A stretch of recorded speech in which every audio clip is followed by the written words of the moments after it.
आइए चंद जुमलों में बात कहूँ। मेरा रब जब काम लेने पे आता है तो माल्टा की जेल में शेखुल हिंद पहुँचते हैं। साथ कौन जा रहे? शेखुल अरब वल अजम हजरत मौलाना सैयद हुसैन अहमद मदनी जा रहे। साथ कौन जा रहे? सखा कोट का वो मुजाहिद हजरत मौलाना हुसैन गुल जा रहे। साथ कौन जा रहे? हकीम नुसरत हुसैन जा रहे। लेकिन 3.25 साल 3.5 साल की असीरी काटने वाले शेखुल हिंद बुढ़ापे में उस माल्टा की जेल में बैठकर अपनी हिस्ट्री नहीं लिखते, तारीख नहीं लिखते। मैं कहा करता हूँ उन्होंने लिखा तो अल्लाह के कुरान का तर्जुमा लिखा, 15 पारों की तफसीर लिखी। ये मेरे अकाबर थे। और लाहौर में आने वाला वो मर्दे कलंदर जिसने अमरोड से फैज लिया, तीनपुर से फैज लिया, कौन? हजरत मौलाना अहमद अली लाहौरी रहमतुल्लाह अलैह। उनसे भी रब ने कुरान का तर्जुमा लिखवा दिया, तफसीर लिखवा दी। और वालिद माजिद एक जुमला फरमाया करते थे, अरे एक तरफ सैयदजादा आता है वो हीर लिखता है, और सिख का पोता आता है तो कुरान की तफसीर लिखता है। अल्लाह मेरे जब काम लेने पे ये उसका अंदाज है। सिंध में रब काम लेने पे आए, इन खानकाहों से काम ले। मैं आपसे कहना चाहता हूं इन खानकाहों के साथ जुड़े रहो। इन खानकाहों में हमने देखा है मुर्दा दिल आते हैं, जिंदा दिल बन के निकलते हैं, बेनमाजी आते हैं, तहज्जुद गुजार बन के निकलते हैं। अरे अपने जुबानों को लग़वियात में ले जाने वाले खानकाहों से जुड़ते हैं तो फिर उनका हाल ये होता है कि उनकी जुबान से अल्लाह का जिक्र जारी हो जाता है। मामूली न जानिए और हदीस को सामने रखिए। मेरे और आपके नबी, सारी कायनात के नबी, अल्लाह के आखिरी नबी, इमामुल अंबिया, खातमुन नबीयीन हजरत मोहम्मद मुस्तफा कहो ऊंची आवाज से सल्लल्लाहु अलैहि वसल्लम का इरशाद सामने रखिए। फरमाया जिस वक्त तक कायनात में एक अल्लाह अल्लाह करने वाला होगा क़यामत नहीं आएगी। हाँ याद रखना, अल्लाह अल्लाह करने वाले आज भी मौजूद हैं। एक अल्लाह अल्लाह करने वाले वो भी थे जो माल्टा की जेल में पहुंचे, एक वो भी थे जिन्होंने किला ग्वालियर को आबाद किया था मुजद्दद अल-फसानी ने। आपके वो भी अकाबर थे। अमरोड में एक मर्दे आहन बैठे हुए थे, पीरे तरीकत बैठे हुए थे, रहबरे शरीयत बैठे हुए थे। हालेजी में भी एक अल्लाह का वली बैठा हुआ था। अल्लाह ने निगाह में कैसी तासीर रख दी थी, लोगों के चेहरों पे नजर पड़ती थी। खुदा की कसम जिंद मुर्दा दिल भी अल्लाह अल्लाह करने लग जाते थे। और मैं नौजवानों आपसे भी कहता हूँ हर एक के हाथ में हाथ न दिया करो, पीर को चुनने वक्त भी जरा नजर तो डाला करो। मेरे नबी ने फरमा दिया था, तुम्हें बताना चाहता हूँ विलायत की निशानी की है। फरमाया विलायत की निशानी ये है। अरे पीर की निशानी क्या है? मेरे अकाबर बयान करते हैं, हमने अपने बुजुर्गों से सुना है, हजरत ख्वाजा खान मोहम्मद से सुना, हजरत दरखासी से सुना, मौलाना उबैदुल्लाह अनवर से सुना, हमने बहुत से अकाबरीन में अपने वालिद माजा से सुना। फरमाया वली की निशानी ये है, उसके चेहरे पे नजर पड़े, खुदा याद आ जाए, दिल फिर कहता है क्यों खामोश बैठा है, जरा इल्लल्लाह की ज़रबे तो लगा ले। अल्लाह अल्लाह तो जुबान पे ले आ, फिर अल्लाह अल्लाह जब जुबान पे आता है तो कुरान पे नजर डालिए। कुरान कहता है फज़कुरूनी अज़कुरकुम, तुम मुझे याद करो मैं तुम्हें याद करूं, तुम अपनी खलवत में याद करो मैं अपनी तन्हाई में याद करूं। अरे तुम साईं गुलामुल्लाह के मदरसे में बैठकर मुझे याद करोगे, मैं तुम्हें मलाइका की महफिल में याद करूंगा।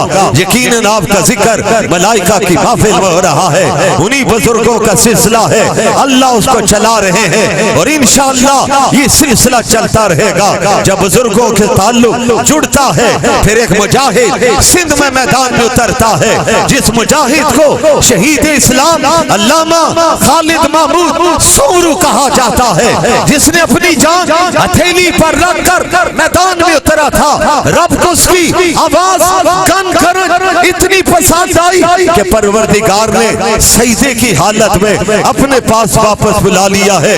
दुश्मनों ने समझा था मौलाना खालिद दुनिया से चले जाएंगे तो मेरे तारीखी जुमले यकीनन तौर पर मैं अपने मुंह मियां मिट्ठू नहीं बनता हूँ, लेकिन हकीकत में कहता हूँ ये मेरे तारीखी जुमले हैं।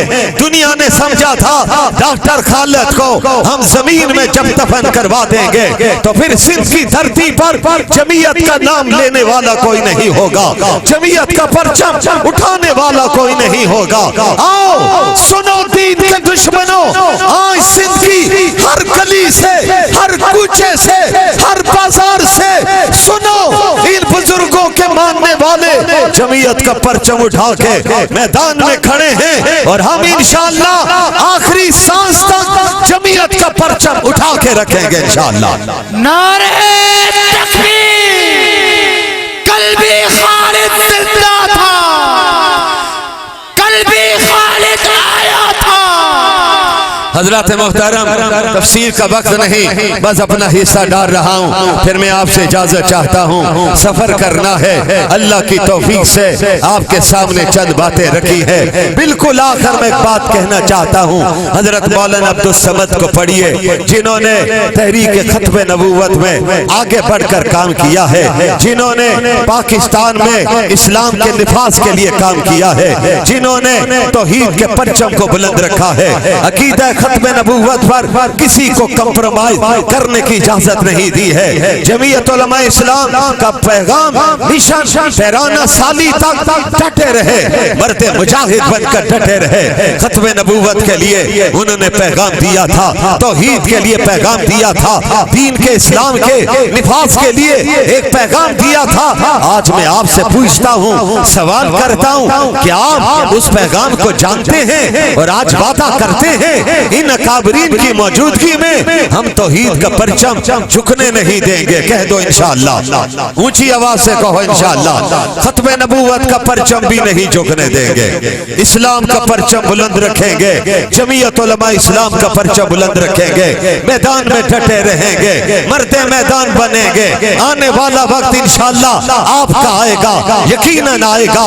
दुनिया ने देखा है पाकिस्तान में खत्म नबूवत की जंग का वक्त आता है तो कौमी असम्बली में कौन नजर आते हैं? मुफक्कर इस्लाम हजरत मौलाना मुफ्ती महमूद नजर आए, मौलाना गुलाम गौस हजारवी नजर आए, हजरत मौलाना अब्दुल हक नजर आए। ये मेरे अराब के अकाबरीन थे, उनके साथ जमीयत के ज़ुआमा थे।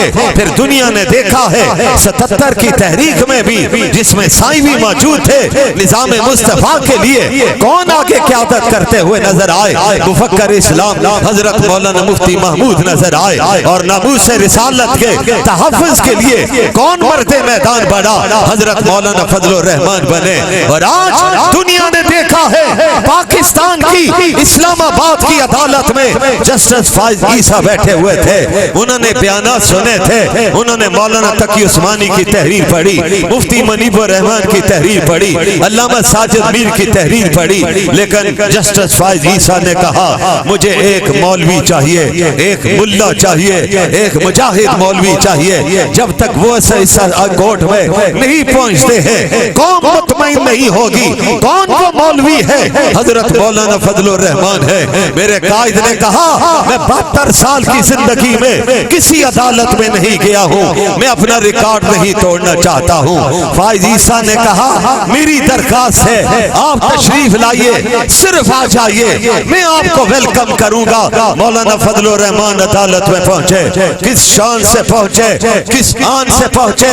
माजी पे नजर मारूं तो बहावलपुर के मुकदमा में अल्लामा अनवर शाह कश्मीरी दारुल उलूम देवबंद से चल के आए थे। हजरत खलीफा गुलाम मोहम्मद, हजरत मौलाना अब्दुल हादी दीनपुरी, हजरत दरखास्ती उस वक्त मैदान अमल में थे। फिर दुनिया ने देखा अल्लामा अनवर शाह आए, फिर वक्त ने बाद में बताया एक अदालत जस्टिस मुनीर की भी लगी थी। उस अदालत में अमीर शरीयत सैयद अताउल्लाह शाह बुखारी आए थे। शाह जी जब अदालत में पहुंचे थे, जस्टिस मुनीर कादियानी नवाज था। तारीख उठा के देखिए, शाह जी जब पहुंचे, शाह जी की घनघरत अदालत में जब उसका अंदाज नजर आया तो जस्टिस मुनीर ने मुखातब करते हुए हजरत सैयद अताउल्लाह शाह बुखारी को कहा था, शाह जी ये कमरा अदालत है, ये जलसा की जगह नहीं, यहाँ तौहीन अदालत का केस भी चला करता है। तो शाहजी ने क्या जवाब दिया था? बनु आकल के नौजवानों, सोशल मीडिया के मेरे सितारों, गौर से सुनो। अंसारुल इस्लाम के जवानों तुम भी सुनो। जमीयत तलबा इस्लाम के पुरअज़म नौजवानों तुम भी सुनो। मेरे उलमा फुज़ला भी सुने, हुफ़ाज़ और कुर्रा भी सुने। सैयद अताउल्लाह शाह बुखारी ने जस्टिस मुनीर को मुखातब करते हुए कहा था, मुनीर तुझे तौहीन अदालत की पड़ी है, मुझे तो तौहीन रिसालत की पड़ी हुई है। नारे तकबीर, ताजदारे खत्मे नबूवत। इनकी आवाज की गनगरज भी बहुत ज्यादा है, माशाअल्लाह कह दीजिए भाई। हजरत मोहतरम सैयद अताउल्लाह शाह बुखारी मैदान में डटे हुए थे और दूसरी तरफ हम देखते हैं कि पाकिस्तान की पार्लियामेंट में हजरत मुफ्ती महमूद पहुंचे, जमीयत का परचम लेके पहुंचे। दुनिया ने देखा है। हाँ, मैं ये भी कहता हूँ हजरत मुफ्ती साहब के साथ हमें नजर आते हैं मौलाना शाह अहमद नूरानी भी, हम इत्तेहाद उम्मत के दाई हैं। अब जनाब प्रोफेसर गफूर अहमद भी, नवाबजादा नसरुल्लाह खान भी, दीगर लोग भी थे। लेकिन मुफ्ती साहब के दलाल की दुनिया में दुनिया ने देखा कि पाकिस्तान की पार्लियामेंट पर खत्म नबूवत का परचम लहराया है। फिर मेरे कायद जब सुप्रीम कोर्ट में पहुंचे, जस्टिस फाइज ईसा ने वेलकम कहा है, खुशामदीद कहा, जी आया नो कहा, हर कला राशा कहा। मेरे कायद ने कहा मेरे अकाबरी ने जो पैगाम दिया है वही हमारा पैगाम है। फिर मैं कुर्बान जाऊं रब पर, वरफाना लका जिक्र। रब कहता है ए महबूब आपका जिक्र तो मैं खुद बुलंद करूंगा। जिक्र बुलंद करने का वक्त आएगा तो असम्बलियों में भी तेरा जिक्र बुलंद होगा, और बुलंद करने का वक्त आएगा तो असम्बली से करीब में सुप्रीम कोर्ट में भी खत्म नबूवत का परचम बुलंद होगा। आज हम इस जलसा में ऐलान करके जा रहे हैं, हम इंशाअल्लाह आखिरी सांस तक खत्म नबूवत के परचम को बुलंद रखेंगे। कहो इंशाअल्लाह। मतालिब है बहुत, वक्त दुआ कुछ कह नहीं सकता। इलाही फजल कर इसके सिवा कुछ कह नहीं सकता। इलाही ये तौफीक हम सबको अता हो, करें काम वो जिसमें तेरी रजा हो। वाखिर दावाना अनिल हम्दुलिल्लाहि रब्बिल आलमीन।